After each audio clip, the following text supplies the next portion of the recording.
बिस्मिल्लाहिर्रहमानिर्रहीम। अल्लाह के नाम से शुरू जो बड़ा मेहरबान और नहायत रहम करने वाला है। अस्सलाम वालेकुम डियर तलबा, उम्मीद करता हूँ कि आप सब बच्चे खैरियत से होंगे और अभी तक मेरे जितने लेक्चर आपके पास पहुँचे आपने उनको अच्छे तरीके से रीड किया होगा और याद भी किया होगा। तो बेटा हमने 5वां चैप्टर जो था पाक स्टडी का शुरू किया था, पाकिस्तान का हुकूमती ढांचा और अच्छा निज़ाम हुकूमत। तो इसके हमने कुछ मरूज़ी सवालात पढ़ लिए थे और कुछ मुख्तसर सवाल पढ़े थे और आज भी इसी चैप्टर के कुछ मरूज़ी सवालात हैं जिनको आज हमने पढ़ना है। उसमें सबसे पहले है कि दुरुस्त जवाब की निशानदाही करें। पहली मरूज़ी है हमारी कि वज़ारत का सियासी सरबराह होता है, यानी कि जो वज़ारत होती है उसके अंदर जो सियासी सरबराह जो मुकम्मल तौर पर उसको कर देखता है वो वफाकी वज़ीर है। जो वफाकी वज़ीर है वो वज़ारत का सियासी सरबराह होता है। दूसरा है कि डिवीज़न का सियासी सरबराह कौन होता है। तो डिवीज़न का सियासी सरबराह जो है वो वज़ीर ममलकत जो है वो इसका डिवीज़न का सियासी सरबराह होता है। मरूज़ी नंबर 3 है कि वज़ारत का इंतज़ामी सरबराह वफाकी सेक्रेटरी होता है, जो ग्रेड अफीसर होता है, यानी कि जो वज़ारत का इंतज़ामी सरबराह वफाक का सेक्रेटरी होता है उसका ग्रेड जो है वो 22वां ग्रेड होता है, यानी कि 22वें ग्रेड का अफीसर जो है वो वफाकी सेक्रेटरी होता है। उसके बाद है डिवीज़न का इंतज़ामी सरबराह होता है, जो ग्रेड 21 का अफीसर होता है उसे एडिशनल सेक्रेटरी कहते हैं, यानी कि वफाकी वज़ीर के बाद जो है वफाकी सेक्रेटरी के बाद जो आता है वो एडिशनल सेक्रेटरी है और उसका ग्रेड 21वां ग्रेड होता है। और मुल्क की सबसे बड़ी अदालत जो है वो सुप्रीम कोर्ट है। मुल्क की सबसे बड़ी अदालत सुप्रीम कोर्ट है, यानी कि हाई कोर्ट के बाद जो है वो सुप्रीम कोर्ट है जहाँ पर ये सारे फैसले किए जाते हैं। उसके बाद है सूबाई इंतज़ामिया।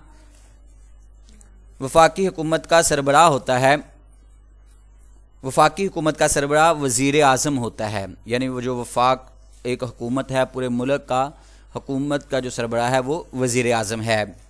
उसके बाद हमारी मरूज़ी है कि सूबाई इंतज़ामिया का सरबराह होता है, यानी जो सूबे के हवाले से होता है वो सूबे की सतह पर जो वज़ीर होता है उसे वज़ीर आला कहते हैं। जैसे आज हमारे सूबा पंजाब का वज़ीर आला उस्मान बुज़दाद है, तो ये सूबाई इंतज़ामिया का सरबराह है, इसे वज़ीर आला कहते हैं। उसके बाद है कि सदर का इंतखाब पार्लियामेंट और सूबाई असम्बलियों के अरकान साल के लिए करते हैं। सूबाई असम्बलियों के अरकान एक साल के लिए, कितने साल के लिए करते हैं? सदर का इंतखाब सूबाई असम्बली जो हैं ये 5 साल के लिए करते हैं। 5 साल के लिए सदर का इंतखाब किया जाता है। उसके बाद है कि सुप्रीम कोर्ट के जज कितनी उम्र तक अपने हुद्दे पर फाइज रह सकते हैं? ये 65 साल की उम्र तक सुप्रीम कोर्ट के जज जो हैं वो अपने हुद्दे पर फाइज हो सकते हैं, लेकिन मजबूरी ये है कि ये इनको सुप्रीम कोर्ट का जज तब ही बनाया जाता है जब इनकी उम्र 60+ हो जाए या 60 के राउंड बाउंड आ जाए, तो फिर इनको जाकर ये इस ओहदे पर फाइज किया जाता है।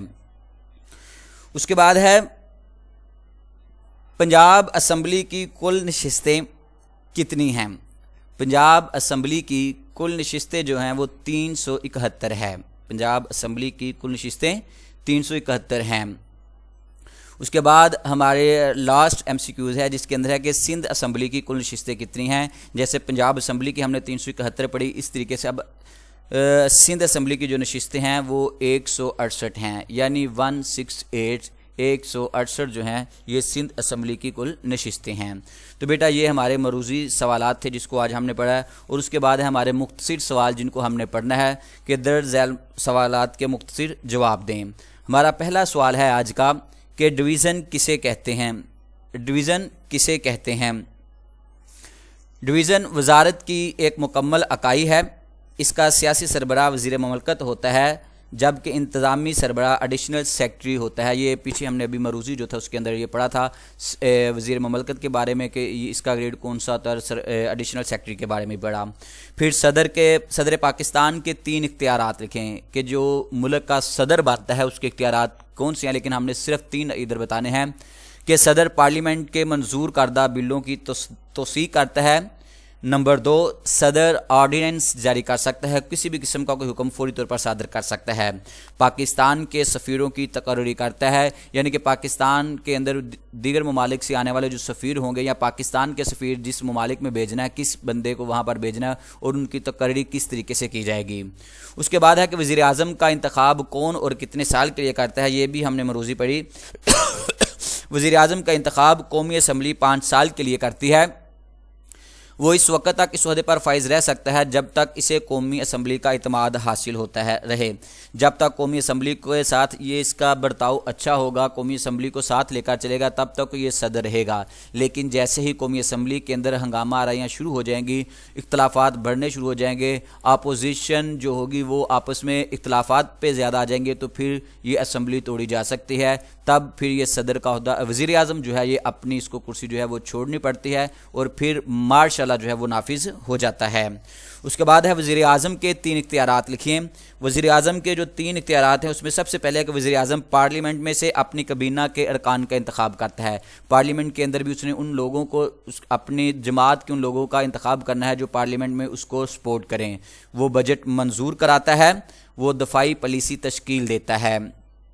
उसके बाद है वफाकी वज़ीर के 2 फ़राइज़ लिखें। वज़ारत और वज़ीर आज़म के दरमियान राबता रखता है। सबसे पहला उसका जो फ़र्ज़ होता है वो ये रखता है कि जो जितने भी वज़ारत पर लोग फाइज होते हैं, जितने भी वज़ारतें दी जाती हैं, वो उन तमाम लोगों के साथ उसका और वज़ीर आज़म के दरमियान राबता रखता है। अगर किसी किस्म की गुफ्तगू, मुलाकात या कोई ऐसा काम करना हो तो फिर वो वज़ारत किसी भी ओहदे पर वो बंदा फायज हो, उसके जो भी मामलात हों, फिर वो वज़ीर आज़म के साथ उसका रब्ता करवाया जाता है।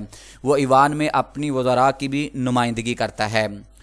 उसके बाद है मुल्क की सबसे बड़ी अदालत कौन सी है और इसका सदर मुकाम कहाँ है। मुल्क की सबसे बड़ी अदालत सुप्रीम कोर्ट और इसका सदर मुकाम इस्लामाबाद है। बस यहाँ ही ये सुप्रीम कोर्ट के आगे कुछ भी नहीं है, यहाँ पर सारी की सारी चीज़ें ख़त्म हो जाती हैं, लेकिन सदर को फिर भी थोड़ा सा इख्तियार होता है। उसके बाद है सूबाई गवर्नर के 2 इख्तियारात लिखें। सूबाई असम्बली के अजलास की तलबी और इल्तवा और ऑर्डिनेंस जारी करने का इख्तियार, ये सूबाई गवर्नर के जो हैं ये इख्तियारात होते हैं। उसके बाद है सूबाई वज़ीर आला के 2 इख्तियारात लिखें। सूबाई वज़ीर आला इसके इख्तियारात ये होते हैं, ये कबीना का सरबराह होता है और सूबे में अमन व अमान का ज़िम्मेदार ये होता है। जैसे मैंने पहले भी बताया कि जैसे हमारे सूबा पंजाब का वज़ीर आला उस्मान बुज़दाद है और ये सारी की सारी उसकी ज़िम्मेदारी है।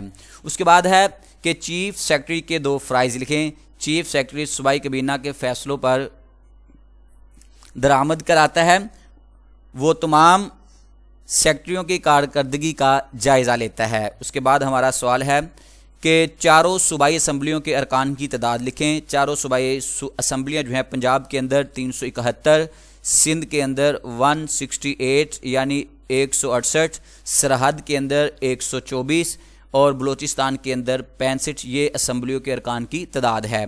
उसके बाद सूबाई असम्बलियाँ जो होती हैं, जैसे सूबा पंजाब की सूबाई असम्बली, सिंध की, बलूचिस्तान की, तो इनकी जो असम्बलियाँ उनके इख्तियारात हैं, ये कानून साजी करते हैं, कानून बनाते हैं। मालियाती इख्तियारात इनके पास होते हैं, इंतज़ामी इख्तियारात भी इन्हीं के पास होते हैं और इंतखाबी इख्तियारात भी इन्हीं के पास हैं। उसके बाद है कि सुप्रीम कोर्ट और हाई कोर्ट के जज की मियाद ओहदा क्या है, यानी सुप्रीम कोर्ट और हाई कोर्ट के अंदर जो है जो जज की तकर्री की जाती है उनकी मियाद कितनी होती है। सुप्रीम कोर्ट और हाई कोर्ट के जज की मियाद यानी कि किस उम्र में जाकर किया जाता है इनका। सुप्रीम कोर्ट के जज 65 साल, जबकि हाई कोर्ट के जज 62 साल तक अपने ओहदे पर फाइज रह सकते हैं। तो बेटा ये आज के हमारे मुख्तसर सवाल थे जिनको हमने पढ़ा। तो मेरा बेटा आपने इनकी असाइनमेंट भी तैयार करनी है। मैंने पिछले किसी भी लेक्चर में आपको नहीं बताया, लेकिन अब जो है ये आपने बाकायदा सिर्फ मुख्तसर सवालात जो हैं इनकी असाइनमेंट आपने अच्छे तरीके से तैयार करनी है और ये मैंने आपसे चेक भी करनी है। इसी के साथ आज का हमारा लेक्चर मुकम्मल हुआ। अल्लाह हाफिज़।